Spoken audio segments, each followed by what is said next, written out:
1차, 2차 산업혁명을 거치면서 3차 산업혁명을 겪으며 눈부시게 발전하는 과학기술로 많은 변화가 있었습니다. 우리는 3차 산업혁명에서 많은 직업들이 사라질 것이라 예상했고 실제로 많은 직업들이 사라지긴 했으나 반대로 예상하지 못한 창의적인 직업들이 생겨났습니다. 하지만 전문가들은 이야기합니다. 이번엔 다를 것이라고. 독일과 미국의 인더스트리 4.0에서 출발한 4차 산업혁명은 2016년 다보스 세계경제포럼에서 모든 것이 연결된 지능사회라는 개념으로 발전하고 있고, 독일, 미국, 일본, 중국 등 주요 국가들은 4차 산업혁명의 선두주자가 되기 위해 지금도 치열하게 경쟁하고 있습니다. 3차 산업은 컴퓨터를 기반으로 한 정보화 시대가 도래한 것입니다. 즉 기존 아날로그 산업이 디지털 기술과 융합되면서 생산성의 혁신과 업무 자동화 등의 변화가 본격적으로 전개된 것입니다. 4차 산업혁명은 3차 산업혁명의 고도화 단계로 그물망처럼 엮인 인터넷 환경 속에서 인공지능, 로봇 등을 중심으로 한 또 한 번의 생산성 혁신과 다양성 추구의 산업 변화를 말합니다. 인간은 산업혁명이 전개됨에 따라 인간만의 독창적이고 새로운 직업들이 생겨났지만 2020년 지금 현재 인간을 대체하는 인공지능의 발전은 우리의 직장을 위협하고 있는 것이 사실입니다. 창의성을 인간만의 영역이라고 생각했던 과거와는 달리 현재 인공지능은 글쓰기, 그림 등 각종 예술 분야에서 인간을 대체할 만큼 기술이 발달하고 있습니다. 인공지능이 인간을 대체한다. 아직은 멀게 들릴 수도 있겠지만 2016년 이세돌 구단과의 대국에서 승리를 거둔 알파고를 기억하고 계십니까? 이세돌 구단과의 대국 이후 구글의 딥마인드에서는 알파고보다 우수한 인공지능 알파고 제로를 만들었습니다. 그리고 알파고 제로는 같은 조건에서 알파고와의 대국을 한 결과 백전백승이라는 놀라운 결과를 만들어냈습니다. 바둑으로 인공지능은 인간을 이길 수 없다는 예전 생각과는 달리 세상은 훨씬 빠르게 변화하고 있습니다. 이렇게만 들으신다면 나는 바둑 안 두는데 이런 게 무슨 소용이냐 라고 생각하신 분들이 많으실 겁니다. 하지만 우리가 무서워해야 할 것은 이런 인공지능들이 우리 사회의 여러 분야에서 활용될 수 있다는 것을 생각하셔야 합니다. 우리가 요즘 흔히 사용하는 핀테크가 나온 이후 여러 은행들이 사라지고 비대면 거래로 인해 금융거래가 이루어져 은행원들의 감축이 30%나 됐습니다. 그리고 은행원들의 감축과 은행 지점들이 사라지면서 관리에 들어가 비용이 감축됨에 따라 은행 이용자들에게 이율을 높게 주는 등의 이벤트 또한 진행할 수 있었습니다. 이뿐만이 아닙니다. 증권사의 투자에도 인공지능이 활용됩니다.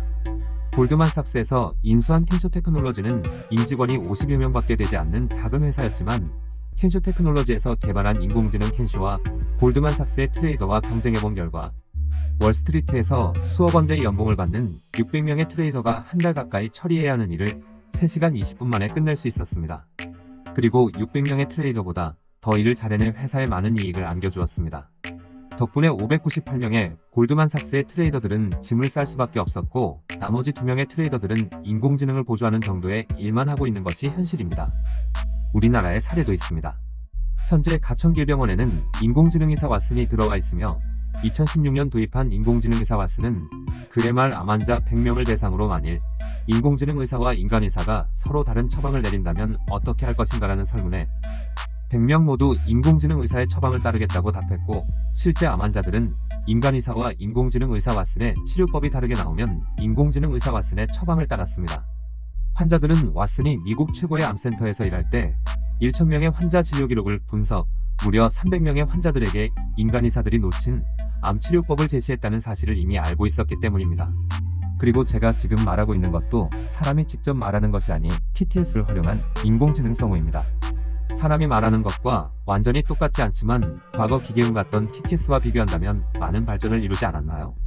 이런 식으로 더 발전해 된다면 성우의 자리도 위협적이며 최근 삼성에서 개발한 인공지능 배우 또한 사람과 비교하여 전혀 알아채지 못할 정도로 기술이 발달했습니다. 방송국의 자리도 지금보다 더 위태로워질 것으로 예상됩니다. 지금 유튜브 플랫폼의 발전으로 인해 방송국이 유튜브로 흘러들어가고 방송국의 시청률이 떨어지는 등의 변화로 보아 개인 영상 플랫폼의 위상은 더 올라갈 것으로 예상됩니다. 인공지능 의사는 피로함을 느끼지 않습니다. 짜증을 내지 않고 지치지 않으며 220V 전기만 꽂아놓으면 환자를 위해 지치지 않고 일을 합니다.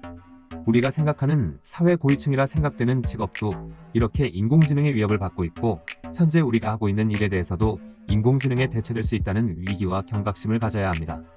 지금 현재 미국과 일본, 중국 그리고 유럽에서는 앞서 말씀드린 것처럼 인공지능혁명에 대비하기 위하여 온 힘을 다하고 있으며 국가의 교육 방향 또한 인공지능에게 대체되지 않는 교육, 그리고 인공지능을 지배하는 교육을 주로 다루고 있습니다.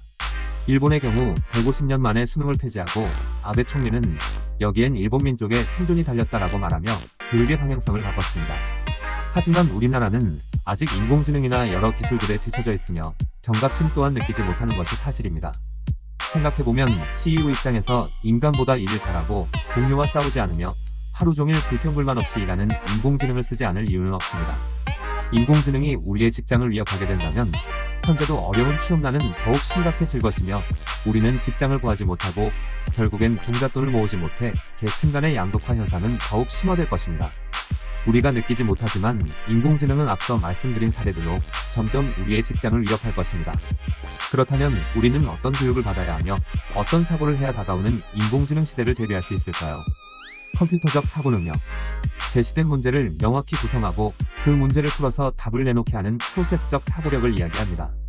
소프트웨어 교육은 이제 기본적인 소양이며 고성능 컴퓨팅과 같이 사고하는 알파고 이후에 사회에 필요한 인재상은 융합과 협업을 통해 새로운 지식을 창출하는 선도의 인재입니다. 우리는 앞으로 좋든 싫든 간에 인공지능과 같이 일을 하게 될 것입니다. 그러려면 인공지능을 어느 정도 이해하며 또한 다른 학문과 다른 기업 간을 연결시킬 수 있는 능력, 그리고 그것을 이용해 인공지능에게 이해시키는 컴퓨터적 사고 능력을 키우는 것이 중요할 것입니다. 창의력. 현재 우리나라는 인공지능에게 백전백패할 인력만을 양성하고 있습니다. 바로 주입식 교육이 문제입니다. 단순 암기만을 한다면 지금의 컴퓨터로도 여러분은 따라잡지 못합니다. 인간의 여러 사고 능력 중 암기력을 컴퓨터는 가장 잘 표현해내니까요. 이러한 암기력만을 강조하는 주입식 교육은 인공지능에게는 너무 쉬운 일이며 인간이 현재 인공지능과의 싸움에서 완전히 점령하지 못한 인간의 사고력 중 가장 중요한 창의성을 완전히 짓밟아버리니까요. 과학은 창의성과 논리적 사고가 함께 핵심적인 요소입니다. 또한 인공지능 자체를 낳았다는 점에서 특히 중요합니다. 무에서 유를 창조하는 것이 아닌 자기 내면에 있는 지식들을 활용하여 새롭게 사고하고 새롭게 문제를 해결할 수 있는 창의성이 필요합니다. 인문학. 결국 모든 것은 사람에 의해 사람을 위해 만들어지고 소비되며 유통되므로 결과적으로 사람에 대한 이해 영향이 가장 중요합니다. 인공지능과 사람이 차별되는 사람이 사람다울 수 있는 부분은 감성을 가진 가슴이 따뜻한 사람입니다. 기계가 발전하고 인공지능의 시대가 도래할수록 기계가 대체할 수 없는 존재, 다시 인간으로 귀착되기 때문입니다. 또한 앞으로 다른 기업과 기업, 인간과 인간 더 나아가 다른 나라의 기업과 다른 나라의 기업의 협업이 중요해질 시대에서 나와는 다른 문화권, 다른 전문성, 다른 성격의 사람들과 어떻게 융합할 것인가에 대한 해결책은 인문학에서 제시할 것입니다. 공감 능력. 공감 능력이란 철학에서 나온 용어로 타인의 생각과 감정을 타인의 입장에서 느끼고 이해할 줄 알고 이를 행동으로 옮기는 능력입니다. 특히 고통을 받고 있는 사람들의 처지에 서서 생각하고 느낄 줄 알고 그들의 고통을 덜어주기 위한 구체적인 행동을 할 줄 아는 능력입니다. 기존에 없던 것을 새로 만들어내거나 기존에 있던 것에 혁신을 일으키는 상상력은 공감 능력을 통해 발휘됩니다. 인공지능은 타인의 생각과 감정을 타인의 입장에서 느끼거나 이해할 수 있는 능력, 즉 공감 능력이 없습니다. 그렇기에 인공지능이 대체 수 없는 공감 능력을 길러 개인의 경쟁력을 기르는 것이 중요합니다. 앞서 말씀드린 교육의 패러다임으로 종합해볼 때 아직 인공지능이 도달하지 못한 인간이 할 수 있는 인간 고유의 사고 능력과 사람을 이해하고 컴퓨터를 이해하는 능력, 그리고 여러 가지를 융합할 수 있는 융합형 인재를 강조하는 것을 알 수 있습니다.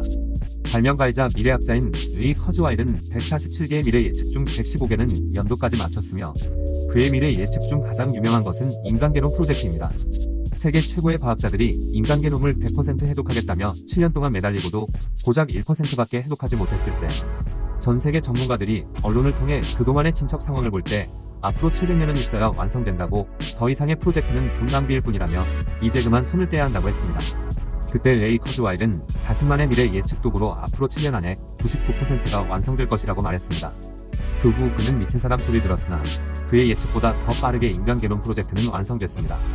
레이 커즈와일은 자신의 저서 특이점에 온다 에서 인간 전체의 지능을 초월한 인공지능이 2045년에 나온다고 말했습니다.